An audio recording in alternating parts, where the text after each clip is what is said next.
This conference will now be recorded. अद्य बुधवासर अथवा सौम्यवासरः चैत्रकृष्ण चतुर्थी दिनांक 20 एप्रिल 2022 चरकमीमांसाध्याय 8 तद्विद्य संभाषण शंखं चक्रं जलधान् दधतमृतघटं चारुदोर्भिश्चतुर्भिः सूक्ष्मस्वच्छातिरुद्याशुकपरिविलसन् मौलिमम्भोजनेत्रं कालाम्भोदोज्ज्वलाङ्गं कटितटविलसच्चारुपीताम्बराढ्यं वन्दे धन्वन्तरिं तं प्रौढदावाग्निलीलं ब्रह्मणो हि समारब्धा मात्रेयाद्येषु पूजिताम् अस्मदाचार्यपर्यन्तां वन्दे गुरुपरम्पराम् आयुर्वेदरतं वन्दे माधवाख्यं महागुरुम् आयुर्वेदामृतं सर्व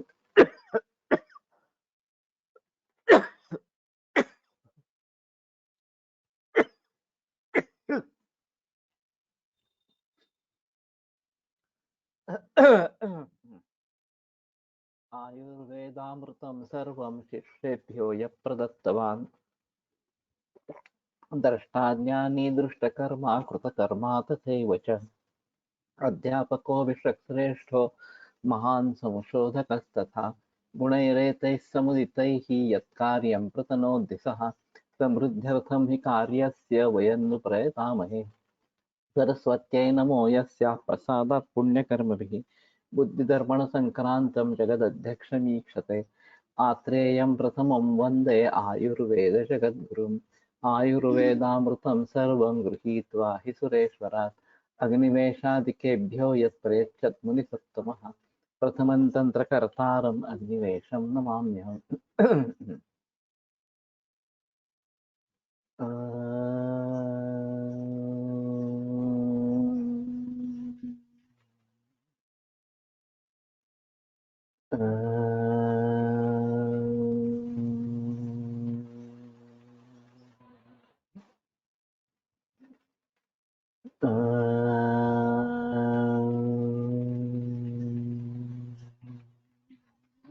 ओम शांति शांति शांति।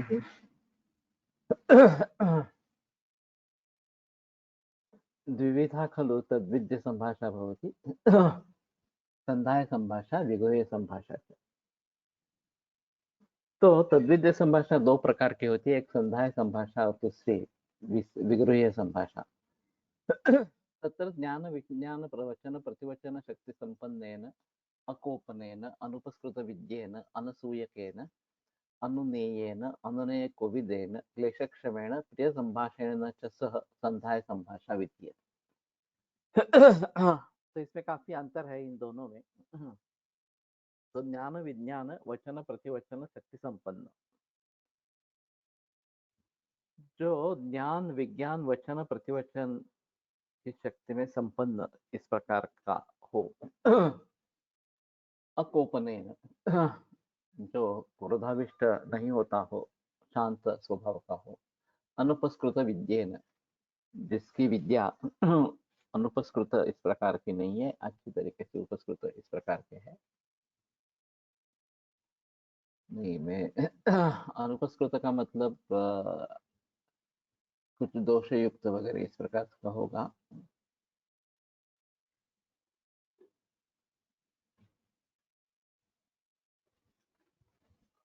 इसमें कुछ किया नहीं है।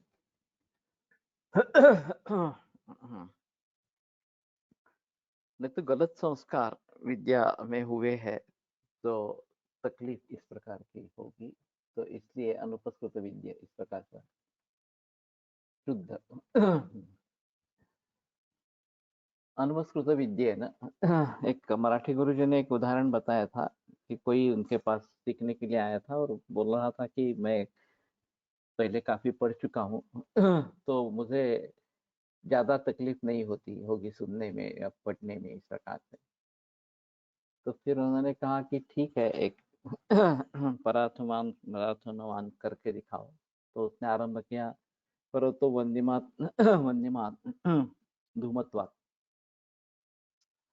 तो मराठी गुरुजी ने उसी समय उसको टोका और बताया कि नहीं, आप मैं आपको नहीं सिखाऊंगा, क्योंकि ये धूमत्वात नहीं होता है, धूमात होता है या धूमवत्वात होता है।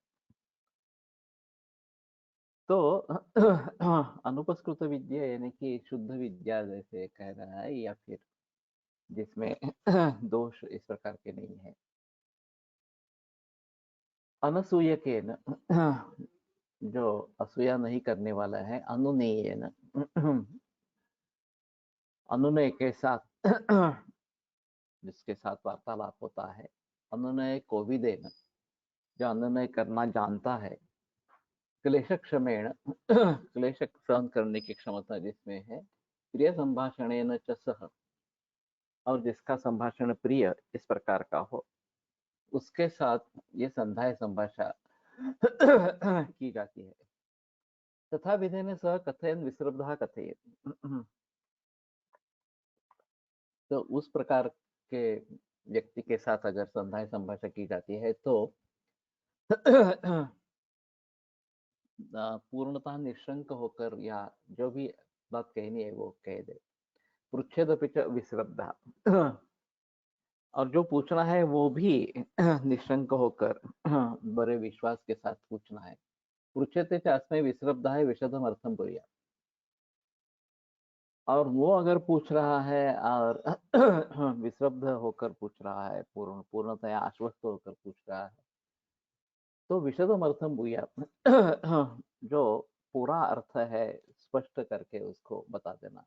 न च निग्रह भयाद उद्विग्न, ये कहीं मुझे पकड़ तो नहीं लेगा, ये बात मन में नहीं होगा, नहीं होनी चाहिए कि निग्रह भय कि मुझे पराजित कर देगा, इस प्रकार की बात नहीं होनी चाहिए, और उसके उद्विग्नता नहीं हुई। निगृह्य चयनम न रुष्येत, और अगर उसका निग्रह करते हैं तो भी हमें आनंदित नहीं होना है। न च परेषु विकथ्येत, दूसरों के किसी के साथ बोलते हुए मैंने इसको इस प्रकार से जीत लिया, ये भी नहीं बताना है। न च मोहात एकांत ग्राही स्यात्, और मोह से एक ही पक्ष को पकड़कर चलने वाला इस प्रकार का नहीं होना है।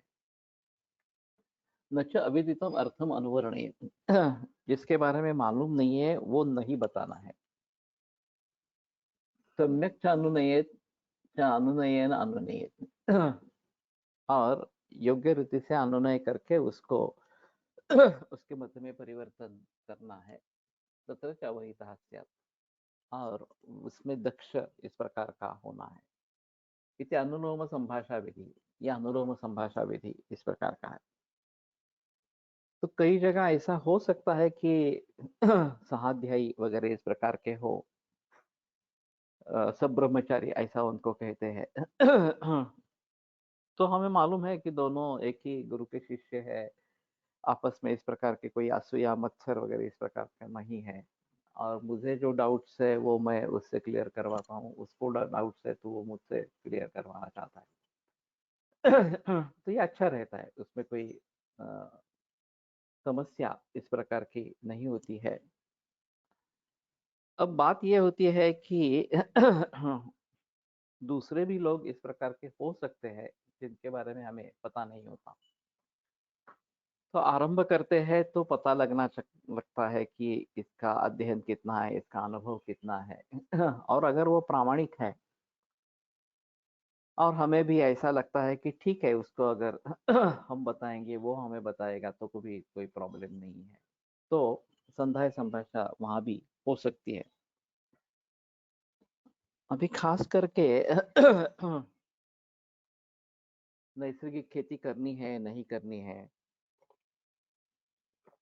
उसके बारे में फायदा या नुकसान किस प्रकार से हो सकता है। जो रासायनिक खेती प्रचलन में है उसके बारे में फायदा नुकसान किस प्रकार का है, ये अभी बाहर न जेनेटिकली मॉडिफाइड जीएम क्रॉप्स आ रहे हैं, उसके बारे में क्या राय है। सभी के बारे में बहस होती है तो भी ठीक है, उसमें कोई प्रॉब्लम वाली बात नहीं है, और इसमें अगर हेतु शुद्ध हो तो कोई प्रॉब्लम नहीं है। लेकिन अगर हम बायस होकर इस प्रकार से इस चर्चा में हिस्सा लेते हैं, हम बायस है, वो बायस है, तो सच्ची रूप में जो सत्य सामने आना चाहिए वो नहीं आता है। और फिर मुझे यही करना है, यही बताना है, ऐसा समझकर हम चलते रहे हैं तो मुसीबत वाली बात हो सकती है। तो इस तरीके से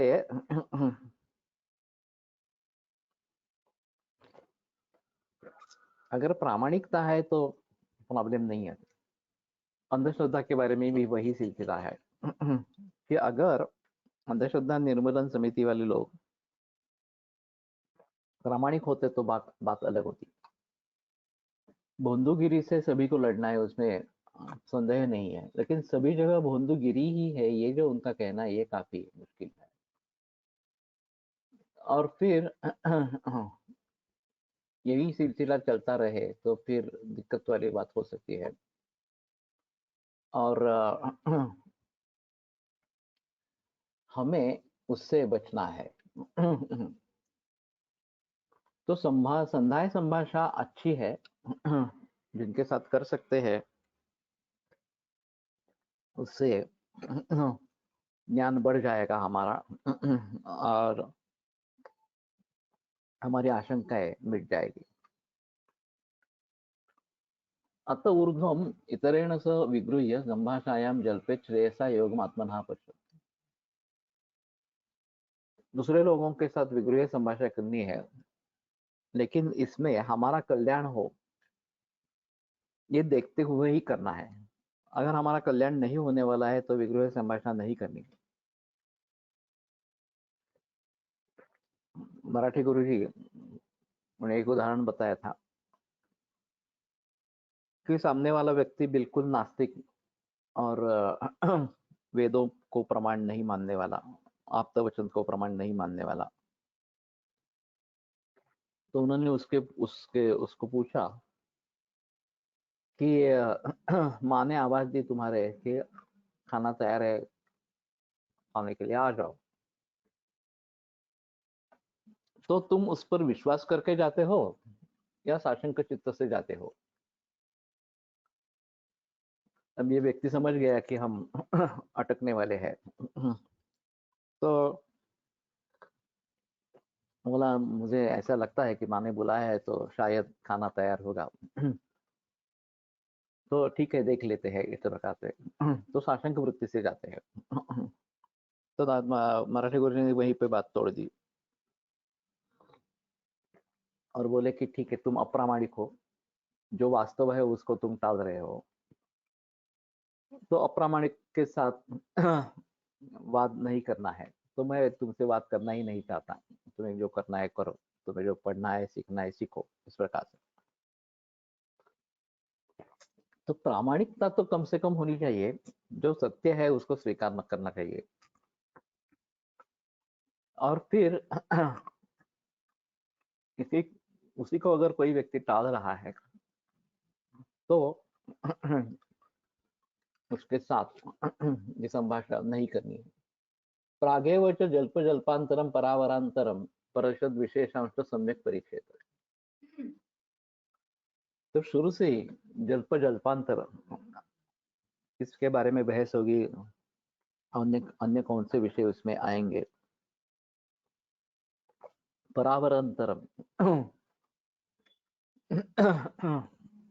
तो श्रेष्ठत्व कनिष्ठत्व इस प्रकार का जो है वो भी समझ ले। परिषद विशेषांश, और परिषद किस प्रकार की है ये भी उसकी परीक्षा करे। आवाज नहीं आता?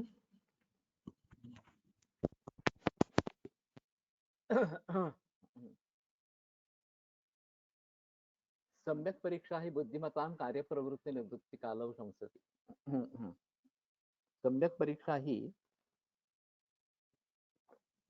बुद्धिमान के कार्य प्रवृत्ति या निवृत्ति इस कालों को बताती है। अभी आता है, ठीक है। तस्मात् परीक्षाम अभिप्रशंसन्ति कुशलाः। और इसलिए परीक्षा की प्रशंसा कुशल लोग करते हैं। तो पहले से ही ये सब जान लेना चाहिए कि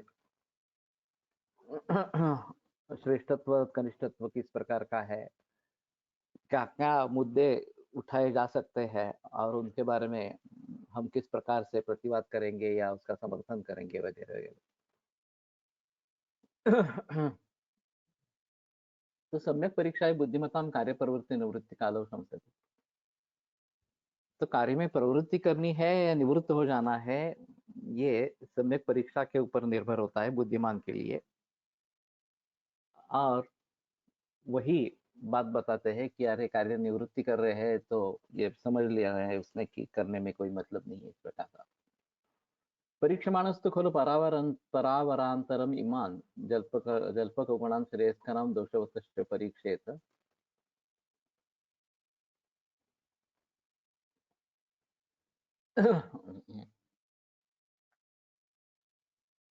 सम्यक तद्यथा श्रुतम विज्ञानम धारणम प्रतिभानम वचन शक्तिरिति। तो पर और अवर, श्रेष्ठत्व कनिष्ठत्व,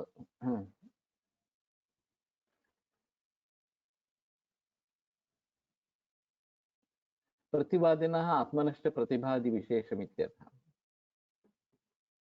तो प्रतिवादी और अपना ये विशेष होना चाहिए। पर अवर का अर्थ किया है, लेकिन अवर का मतलब कनिष्ठ इस प्रकार, पर का मतलब श्रेष्ठ इस प्रकार का होता है। तो श्रेष्ठ कौन है, कनिष्ठ कौन है, ये समझना ज्यादा बेहतर होगा। स्वीय और परकीय इस प्रकार का अगर होते तो ये बात होती इस प्रकार से।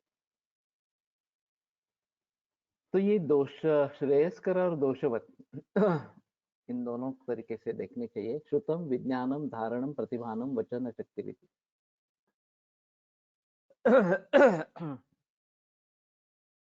तो श्रुत जो ज्ञान ग्रहण उसने किया है, विज्ञान विशेष ज्ञान या अध्यात्म ज्ञान इस प्रकार से कहा जाता है। धारण उसका धारण किस प्रकार से है, कोई बातें भूल तो नहीं गया इस प्रकार का प्रतिभान। और झट से किसी सवाल का उत्तर दे पाना, ये प्रतिभा इस प्रकार का है। वचन शक्ति रीति और बोलने की शक्ति वो अगर ठीक नहीं है तो भी पराभव हो सकता है। एतान गुणन श्रेयस्करान आहो। तो इन गुणों को श्रेयस्कर इस प्रकार से बताया जाता है।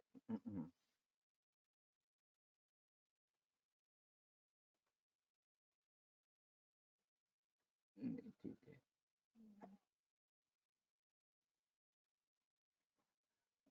इमान पुनः दोषवतः तदथा कोपनत्वम अवैशारद्यम भीरुत्वम अवधारणत्वम अनवहितत्वम। और ये जो 5 भाव हैं ये दोषवान इस प्रकार के कहे जाते हैं। एक शीघ्र कोप निर्माण होना, गुस्सा कर जाना, अवैशारद्यम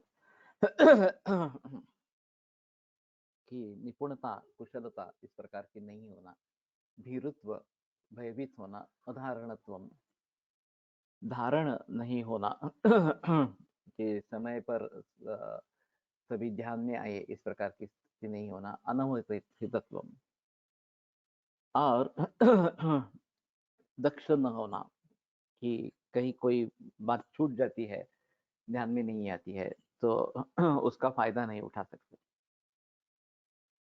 अभी किसी भी स्पोर्ट्स में ये बातें महत्वपूर्ण इस प्रकार की होती है। और गुणतः दोषतः इनको अगर भली भांति समझ लेंगे अपने और दूसरे के बारे में या श्रेष्ठ या कनिष्ठ के बारे में तो शायद नतीजा क्या निकलेगा इसके बारे में हम अनुमान लगा सकते हैं कि ऐसे ऐसे भाव है तो ये बात होगी, इस प्रकार से होगा। दंगल पिक्चर देखने के बाद ये गीता और उनको जो उनके पिता सलाह देते हैं कि ऐसे करना है, डिफेंस में जाना है, ऑफेंस में जाना है वगैरह वगैरह इस प्रकार से। और सामने वाले व्यक्ति को गुस्सा आने दो, फिर तुम उसको जीत सकोगे, वगैरह वगैरह, इस प्रकार से। ते अकोपनत्व ये गुण रहेगा, कोपनत्व ये दोष इस प्रकार का रहेगा। और अनवहितत्व ये क्या कर रहा है अगर समझ में ही नहीं आएगा तो दक्ष होना जरूरी इस प्रकार का है। तो ये सभी बातें वहाँ अच्छी तरीके से दिखाई गई है और उसके आधार पर गीता कैसे जीत लेती है ये वहाँ पे दिखाया है। तो सभी क्षेत्र में केवल इस विगृह्य संभाषा के बारे में नहीं बाकी भी क्षेत्रों में ये गुण और दोष इनको देखना बहुत जरूरी इस प्रकार का रहेगा। और अध्यापक के लिए भी ये काफी अच्छे इस प्रकार के होंगे।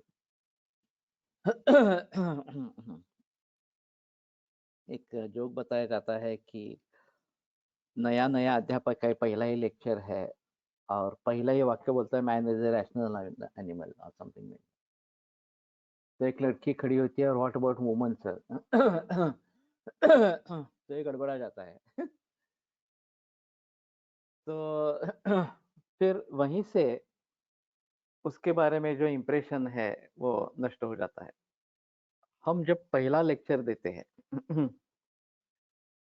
तब काफी तैयारियां करके जाते हैं, ये पढ़ाएंगे वो पढ़ाएंगे वगैरह वगैरह इस प्रकार से और जब बोलना शुरू होता है तो शायद कुछ अलग ही हो जाता है। अगर भीरुत्व छा जाता है तो भी मुसीबत इस प्रकार की हो जाती है। और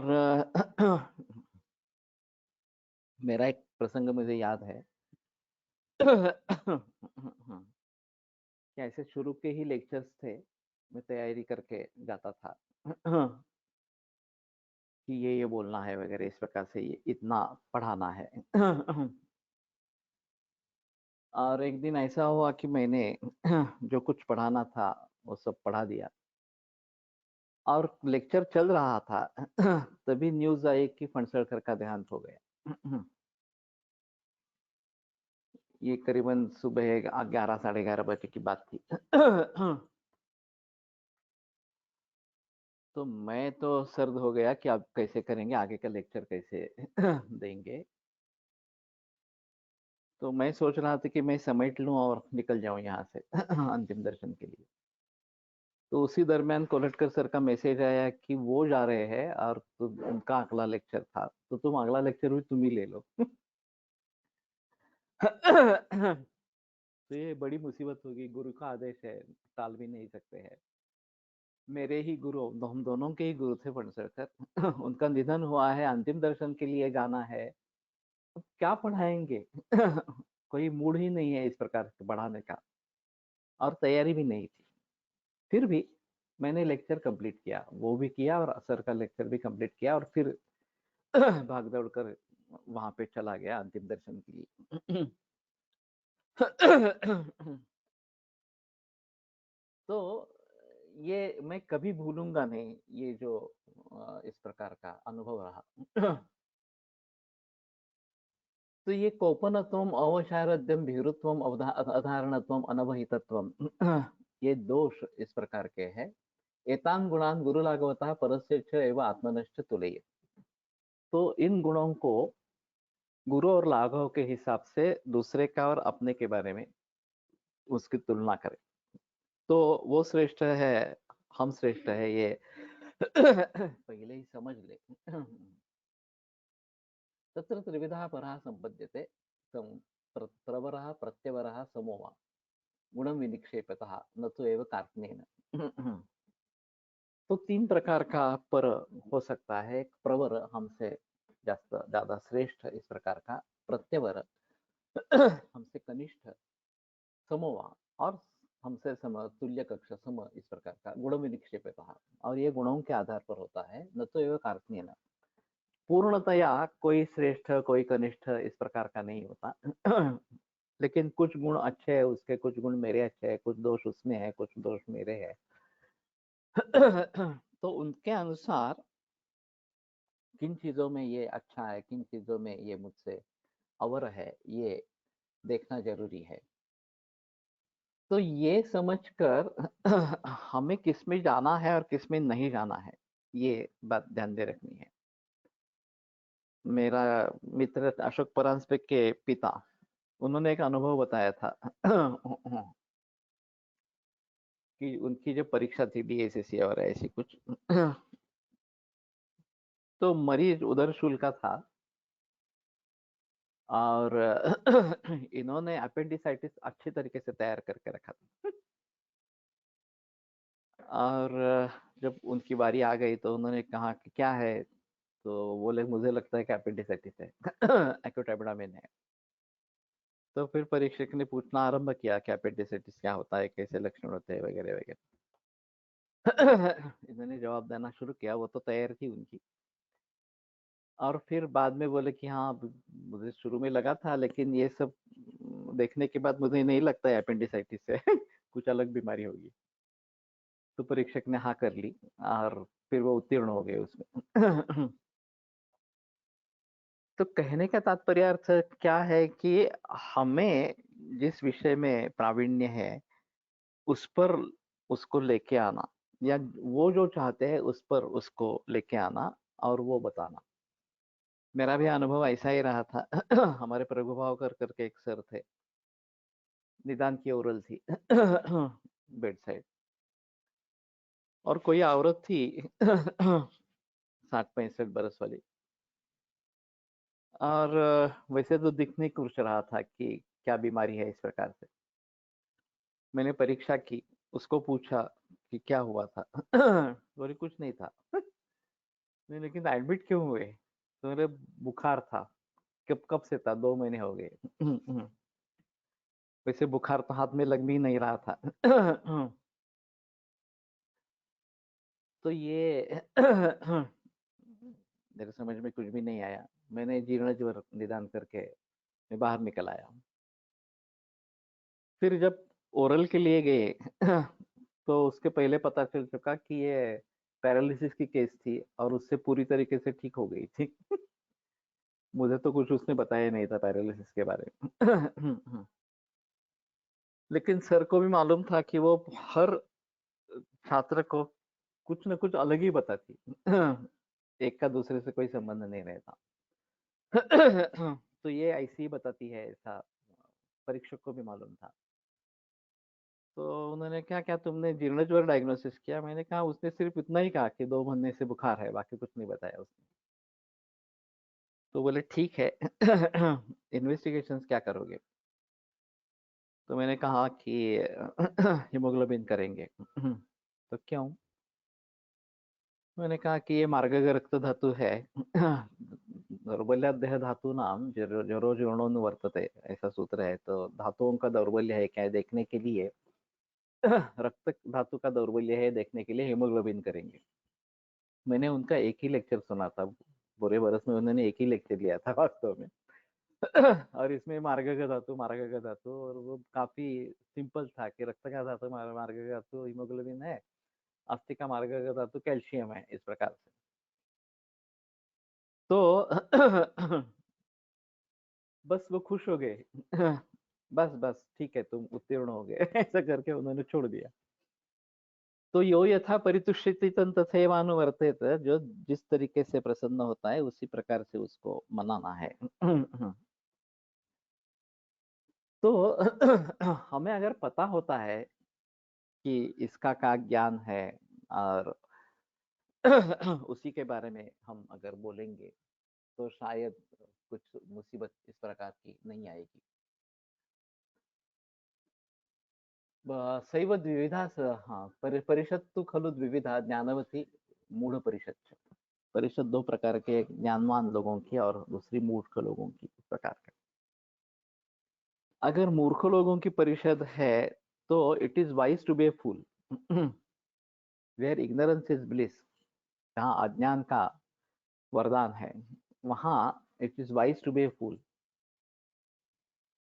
हमें मूर्ख बन के रहना अच्छा है, वो वाइज डिसीजन इस प्रकार का है। ज्ञानवती परिषद है तो हमें ज्ञान के बारे में स्पष्टता लानी है इस प्रकार से। तो ज्ञानवती मूढपरिषद सैव द्विविधा सति त्रिविधा पुनः अनेन कारेण विभागेन श्रुतपरिषद उदासीनपरिषद प्रतिनिविष्टपरिषद च इति।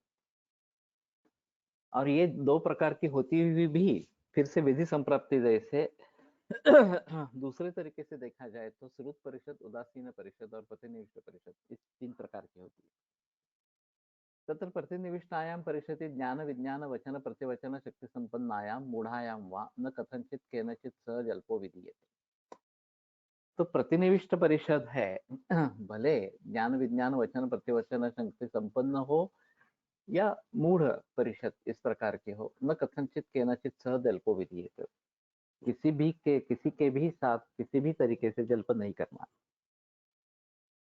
तो अगर वो तुले हुए है कि तुम्हें हराना ही है और तुम्हारा कुछ सुनना ही नहीं है, तो एक परिषद लोगों का समूह होता है और वो सभी मिलकर तुम्हें पराजित कर सकते हैं, बोलने ही नहीं देते वगैरह वगैरह, और मानने के लिए तैयार नहीं होते वगैरह वगैरह इस प्रकार से। तो ज्ञानवती है तो और मुश्किल है, मूढ़वती है तो शायद मूर्खता से बात करेंगे, लेकिन इसमें संभाषा करनी ही नहीं है, इसका ये मतलब है।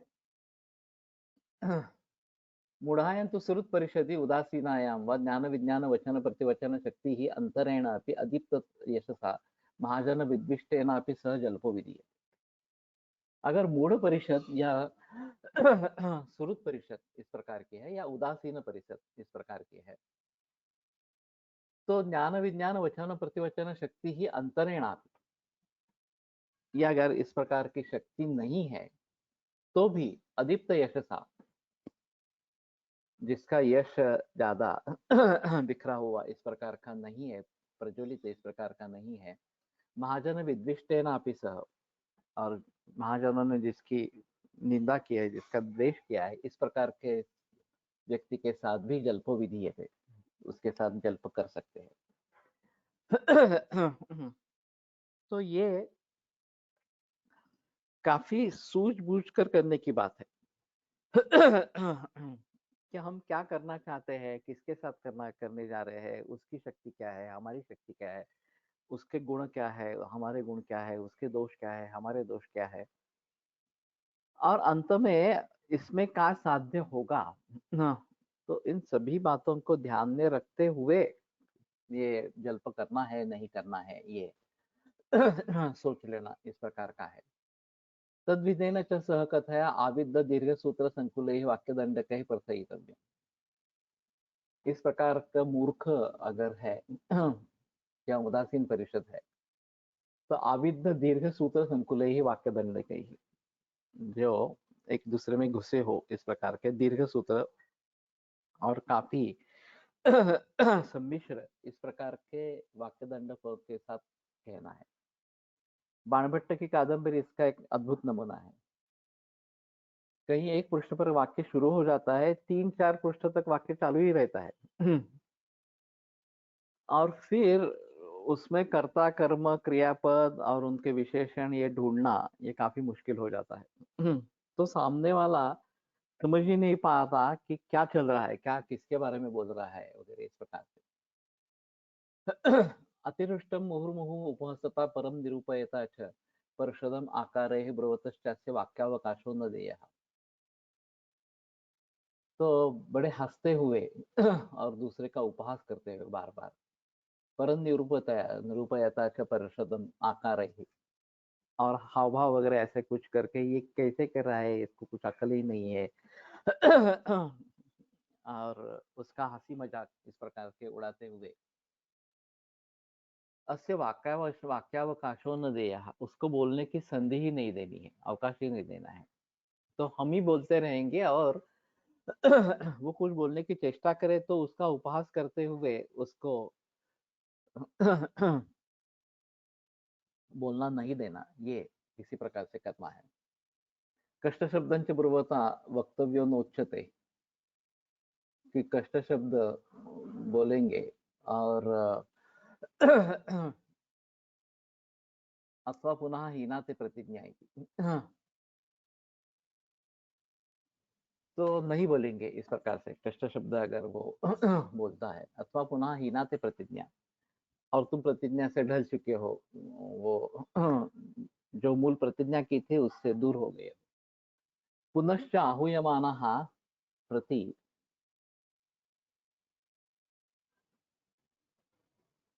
वक्तव्यः। फिर से अगर बुलाया जाता है तो परिसंवत्सरो भवान शिक्षस्व तावत्, तो 1 बरस और अध्ययन कर लो। न त्वया गुरु उपासितो नूनम, तुमने गुरु की सेवा की ही नहीं है। अथवा अपर्याप्तम एतावत् सकृदपि परिक्षेपिकम निहतम निहतम आहु इति नास्य योगः कर्तव्यः कथंचित्। इतना हुआ तो आपके लिए शिक्षा काफी रही, तो इसी पे संतुष्ट रहो।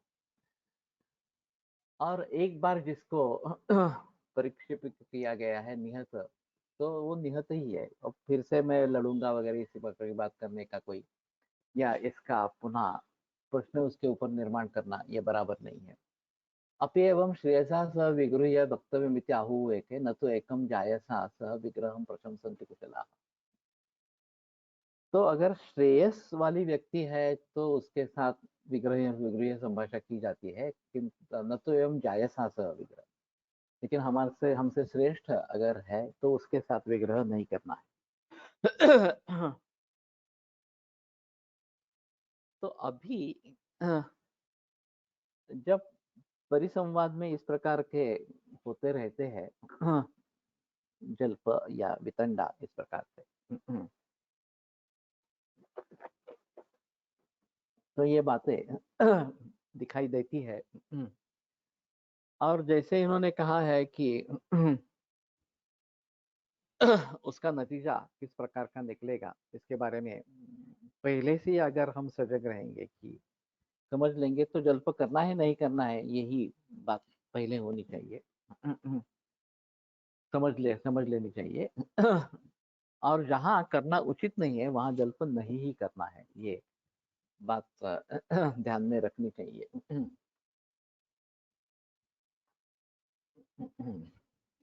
प्रत्यवरेण तो सह समानाभिमतेन वा विगुह्य जलता सुरुप परिषदि कथयितव्य।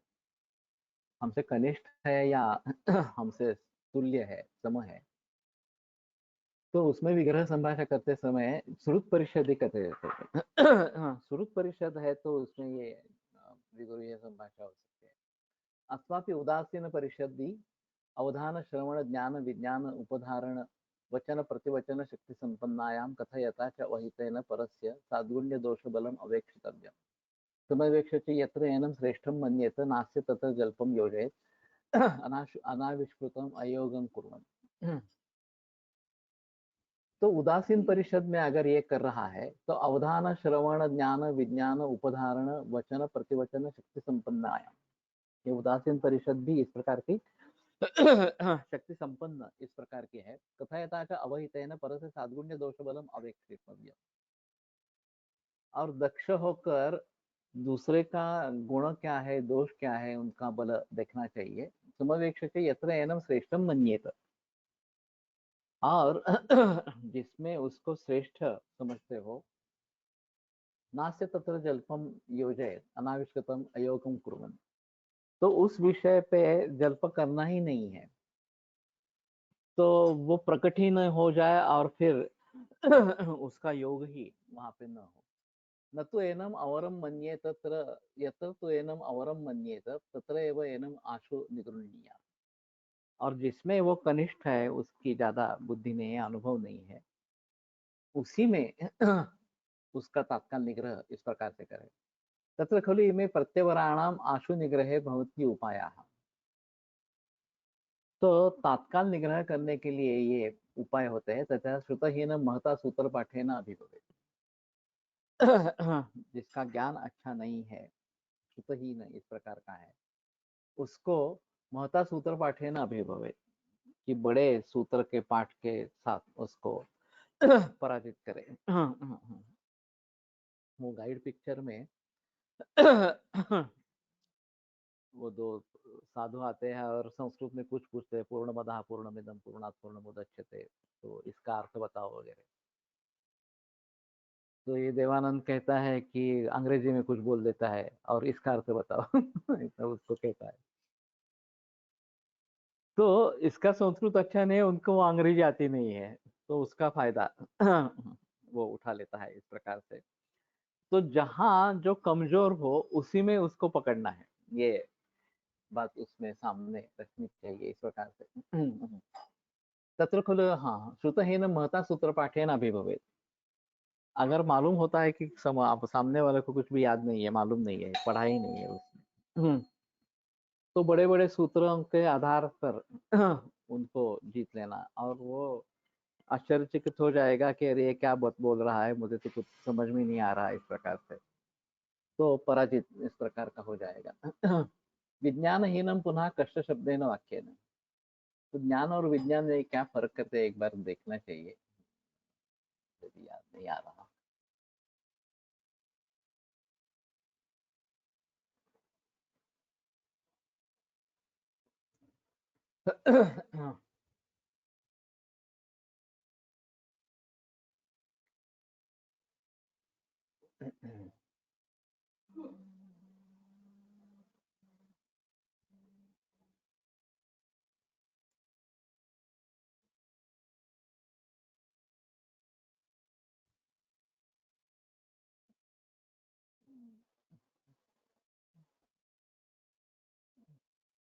इसमें भी नहीं किया है इसमें।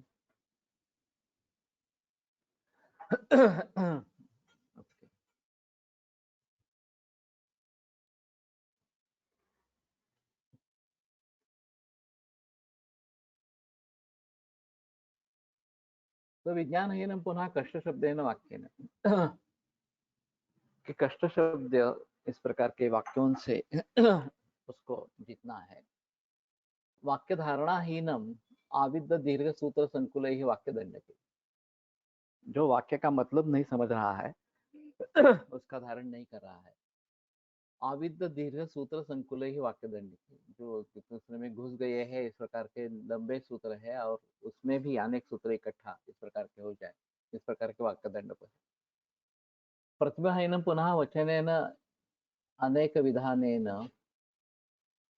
वचनेन एक विधानेन अनेक अनेकार्थवाचिन। तो अनेकार्थवाची इस प्रकार के वचन से उसको जीतना है। वचन शक्तिहीनम अर्धोक्तस्य वाक्यस्य आक्षेपेण। जिसमें बोलने की शक्ति नहीं है, उसको अर्धोक्त होने के बाद ही वाक्य पर आक्षेप ले ले, तो आगे वो बोल ही नहीं पाएगा इस प्रकार से। अविशारदम अपतर्पणेन। हाँ, और जो अकुशल है उसको लज्जा रहित करके इस प्रकार से कि लज्जित हो जाए इस प्रकार से। कोपनम आयासनेन। क्रोधाविष्ट होने वाला हो तो उसको गुस्सा आए इस प्रकार से करने से। भीरुम वित्रासनेन। अगर भीरु व्यक्ति है तो उसको संत्रस्त करके। अनवहितम नियमे नहीं, नियमने नहीं। और जो दक्ष नहीं है उसको ये नियम है, अभी इसके बारे में हम बोल रहे हैं, ये अभी का विषय नहीं है, वगैरह वगैरह इस प्रकार से। एवं एते ही उपाय ही परम अवरम अभिभवेत शीघ्र। तो इस प्रकार के उपायों से दूसरों का तत्काल अभिभव करे, पराभव करे। अभी ऐसा कहा जाता है, शंकराचार्य ने जब ये बौद्ध धर्म का उदय पूरे भारत भर में हो गया था और वैदिक धर्म पिछड़ गया था और उसमें कर्मकांड में लोग ज्यादा अटक गए थे और यही धर्म है ये समझने लगे थे, तो काफी लोग उसके तंग आ चुके और वो बौद्ध धर्म में शामिल होने लगे। तो ऐसी स्थिति में उनको अपना नॉलेज विज्ञान, नॉलेज ज्ञान असावे। हो सकता है।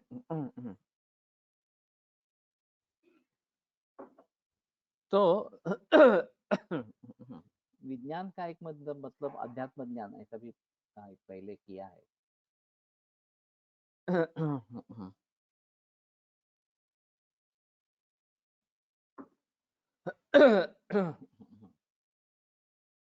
क्या बात कर रहा था?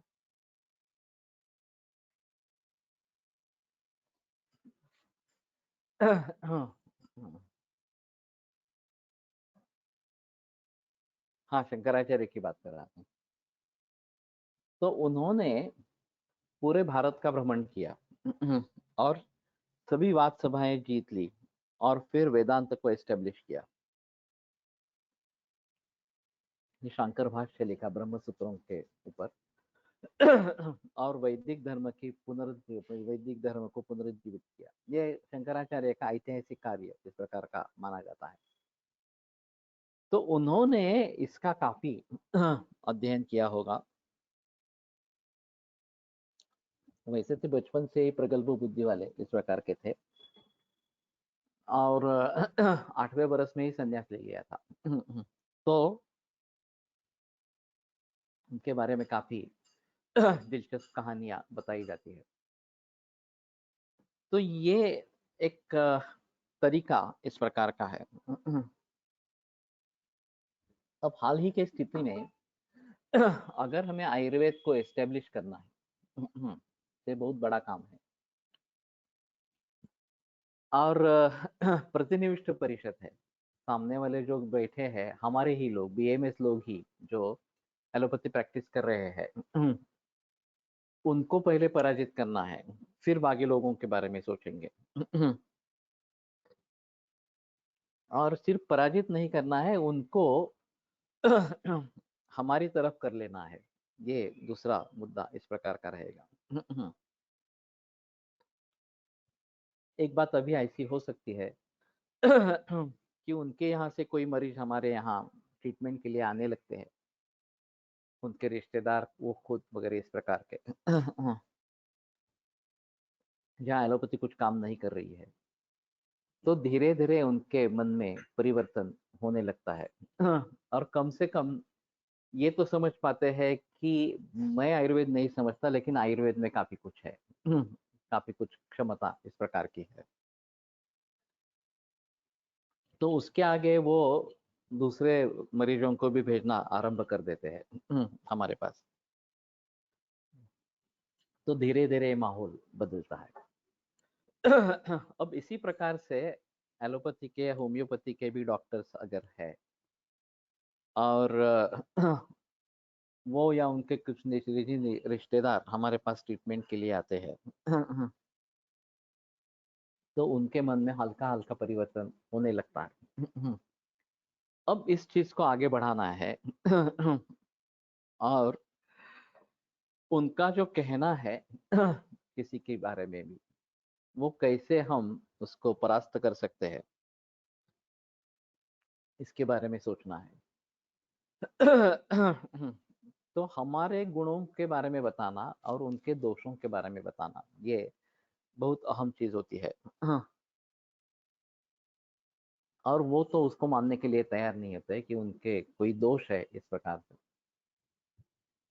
अब सभी एलोपैथी के डॉक्टर्स ये बताते रहते हैं कि आयुर्वेद हेवी मेटल्स का प्रयोग करता है, वो विषारी होता है, जहरीला होता है वगैरह वगैरह। एलोपैथी सभी ड्रग्स जो इस्तेमाल करती है वो सभी जहरीले हैं, फिर एलोपैथी क्यों देते हैं? अगर जहरीले है इसलिए बंद करना है तो एलोपैथी बंद होनी चाहिए पहले, आयुर्वेद की तो बात बात में आएगी इस प्रकार से, अगर बंद करना है तो इस प्रकार। लेकिन वो बताते हैं नहीं नहीं, हमारे यहाँ स्पष्ट रूप से लिखा जाता है कि किस प्रकार के दुष्परिणाम होते हैं वगैरह वगैरह, और सूझबूझ कर दवाई ली जाती है। तो ये सभी बातों में नहीं है। केमोथेरेपी के बारे में मालूम होता है कि ये होने वाला है इस प्रकार से, लेकिन डायबिटीज की दवा ले लेंगे, हाइपरटेंशन की दवा ले लेंगे, या थायराइड की दवा ले लेंगे, एनाल्जेसिक्स ले लेंगे, हार्मोन्स ले लेंगे, स्टेरॉइड्स ले लेंगे, तो किसको क्या पता होता है कि उससे क्या होने वाला है? और पूरा विश्व दवा ले रहा है इस प्रकार से। तो जब कोई मुसीबत आती है तभी लोग इसमें दखल अंदाजी देते हैं और फिर भी उनका कहना होता है कि हाँ मालूम है केमोथेरेपी के बहुत सारे दुष्परिणाम हैं, लेकिन उसके सिवाय कुछ चारा नहीं है, वो तो देना ही है। तो इन सभी का प्रतिवाद कैसे करेंगे, ये एक अहम मुद्दा इस प्रकार का रहेगा। और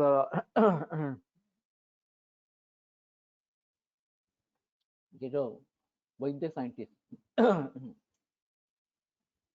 ये बात कही गई थी, बेंगलोर में कोर्स चलाया था,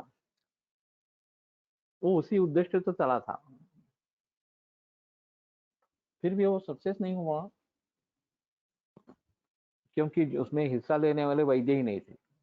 वो BMS MD थे, लेकिन आयुर्वेद के बारे में उनको कुछ भी पता नहीं था, ना ही प्रैक्टिकल नॉलेज था।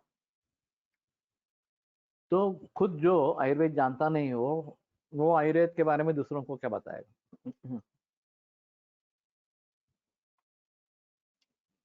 तो मुझे लगता है कि इसमें जो अच्छे वैद्य है वही इसमें हिस्सा ले सकते हैं, उनके पास मॉडर्न का नॉलेज होना जरूरी है और फिर भी वो उसके बहकावे में नहीं आए, ये बहुत महत्वपूर्ण चीज है। अगर आपका ज्ञान अच्छा नहीं है, अनुभव अच्छा नहीं है, तो आप उसके बहकावे में आ जाते हैं और उसी को साइंस मानने लगते हैं, एलोपैथी को साइंस मानने लगते हैं। तो साइंस कैसे नहीं है और आयुर्वेद साइंस कैसे है, इसके बारे में हमारे मन में संदेह नहीं होना चाहिए, ये पहली बात। अगर हमारे ही मन में इसके बारे में संदेह है तो हम दूसरों को क्या बताएंगे। तो ज्ञान और अनुभव इन दोनों के आधार पर ही इसमें आगे बढ़ सकेंगे और फिर दूसरों को पराजित कर सकेंगे। और पराजित करने का ये मतलब नहीं है उसको नीचा दिखाना, ये काम नहीं है, पूरे समाज को संबोधित करना है और आयुर्वेद को एक साइंटिफिक सिस्टम के रूप में पूरे विश्व भर में एस्टेब्लिश करना है। ये काफी मुश्किल इस प्रकार का काम है। प्रतिनिष्ठ परिषद है, वहाँ एलोपैथी का साम्राज्य है। ये ऐसा 1-2 वर्षों में, कुछ 10 वर्षों में ऐसा नहीं निर्माण हुआ है। उसका एजुकेशन है जो स्कूल लेवल तक पहुंच गया है। उसकी फार्मेसीज है, उसके हॉस्पिटल्स है, और राजमान्यता है उसको। इन सभी भावों को ध्यान में रखते हुए कैसे हम प्रतिवाद करते रहेंगे, कैसे उभर आएंगे, ये सब सोचना है। तो ज्ञान के बारे में तो मैं मानता हूँ कि हमें स्कूल लेवल तक पहुंचना चाहिए, केवल आयुर्वेद के लिए नहीं बल्कि सभी प्राचीन भारतीय शास्त्रों के लिए स्कूल लेवल तक पहुंचना चाहिए। तो थोड़ा थोड़ा मत परिवर्तन आने लगा, इसलिए जो अध्यापक है उनमें पहले बदलाव लाना जरूरी है। तो स्कूल टीचर्स वो प्राचीन भारतीय शास्त्रों के बारे में जानकारी हासिल करे और लड़कों को सिखाते रहे। अगर इस प्रकार से पेरेंट्स में इस प्रकार की जागृति हो जाए और फिर अनुभव उसके साथ रहेगा कि हाँ इस प्रकार के विचार करके भी सफलता पाई जाती है वगैरह वगैरह इस प्रकार से, तो शायद ये बदलाव आएगा। तो ये काफी मुश्किल इस प्रकार का कार्य है और प्रतिनिविष्ट परिषद है, ये हम ध्यान में रखते हुए निग्रह कहाँ पे करे, ये सोच लाना बहुत जरूरी इस प्रकार का होगा। तत्र श्लोको निगृह्य कथेत युक्त्या युक्तम च न निवारेत। युक्तिपूर्वक निग्रह संभाषा करे और जो योग्य है उसका निवारण नहीं करे, जो सही बात है उसको टालने की कोशिश नहीं करे। विग्रह भाषा तीव्र में केशांची द्रोह मावे। विग्रह से किसी के साथ तीव्र द्रोह इस प्रकार का हो जाएगा, उसमें वितुष्ट हो जाएगा। नाकार्यमस्ति क्रुद्धस्य नावाच्यमपि विद्यते। एक बार गुस्सा सर पर चढ़ गया तो वो क्या बोलेगा ये बता नहीं सकते, क्या करेगा ये भी बता नहीं सकते। कुशला नाभिनंदनती कलहम समितो सताम। और कुशल लोग सज्जनों की समिति में कलह की अपेक्षा नहीं करते, प्रशंसा नहीं करते। एवं प्रवृत्ति वादे कुर्यात्। इस प्रकार से बाद में प्रवृत्त होने पर करे। तो कहने का तात्पर्य अर्थ ये है कि हमें साध्य क्या करना है ये पहले से ही अच्छी तरीके से डिसाइड करें। हम ये कर सकेंगे नहीं कर सकेंगे ये भी डिसाइड करने की कोशिश करें। कितने लोग हमारे पक्ष में है, कितने विरोध में है, कितने उदासीन है, वगैरह वगैरह, ये भी बात देखे। और फिर जो भी कुछ करना है वो समझता पूर्वक करना है और इसमें हमारी हानि न हो ये तो कम से कम देखना है। तो इन सभी बातों को अगर भली भांति ध्यान में रखेंगे तभी हमारा जो उद्देश्य है वो सफल होगा, नहीं तो हमारे लिए बड़ी दुर्भाग्य की इस प्रकार की बात होगी। तो सोच समझकर कदम उठाना बहुत जरूरी है। तो अगले सोमवार को इसके बारे में बहस करेंगे। आयुर्वेद प्रकांड निगदित इह हि शल्यतंत्र प्रधानः शिष्येभ्यः शाश्वतोऽयं निखिलजनकृपा व्याप्तचित्तेन येन आयुर्वेदस्य वाञ्छन् पुनरपि भुवने ताञ्च सुष्ठु प्रतिष्ठां श्रेष्ठं धन्वन्तरिं प्रणमति च सदा वैद्यवर्गो हि नूनम् वैद्यवर्गो हि नूनम्।